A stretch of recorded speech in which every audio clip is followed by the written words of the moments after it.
I'm Joe Layton from Cowboys and Indians magazine. How's it going, Joe? Going pretty well, as like you said, the first episode. Okay, Monday, come at me. Right. Yeah, exactly. Yeah, that's true. Hey, Taylor is famous for sending his actors to cowboy camp Right. whenever he's doing a Western themed show. Did you wind up having to go to oil patch camp? Well, actually, I didn't go to it, but a lot of the guys who are playing the Roughnecks and things like that, they went to it because me being their boss, I mostly just had to learn what everything meant, like all the technical language about oil and everything, and I knew some about it because I've had friends who worked in the oil business, but I just had to learn what I was talking about, really.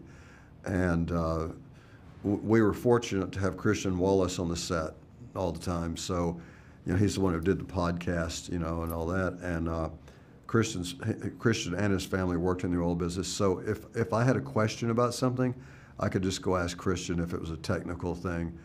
But in terms of having to go out there, I'm too old for that. Let the kids do it. What was the toughest nut for you to crack while building this character for yourself? Well, Taylor really wrote this with my voice. I mean, we talked about it before, and he kind of wrote the show for me. And so I pretty much played me if I were a landman. And once I had a good understanding of all that meant, that wasn't a hard part. I would say the hardest part of this was just long hours, a lot of dialogue, extreme cold and extreme heat. Those were tougher nuts to crack, really, than the character. Do you think you could have handled this job if you hadn't gone into acting? I think two characters that I could have done the job on were Billy McBride and Goliath and Tommy Norris and Landman. I mean, I think I might actually be suited for both of them in a lot of ways. I've done other movies where,